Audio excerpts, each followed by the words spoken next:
மீண்டும் பள்ளிக்கு போகலாம், நம்மை நாம் அங்கே தேடலாம்.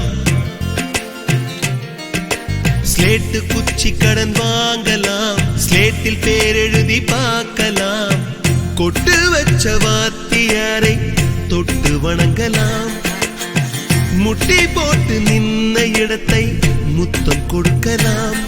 பள்ளிக்கூடத்தில் சொன்ன பாடத்தில் இந்த உலகத்தை நாம் அறிந்தோம். அன்னை மடியென நம்மை தாங்கிய இந்த பள்ளியை ஏன் மறந்தோம்? மீண்டும் பள்ளிக்கு போகலாம், நம்மை நாம் அங்கே தேடலாம்.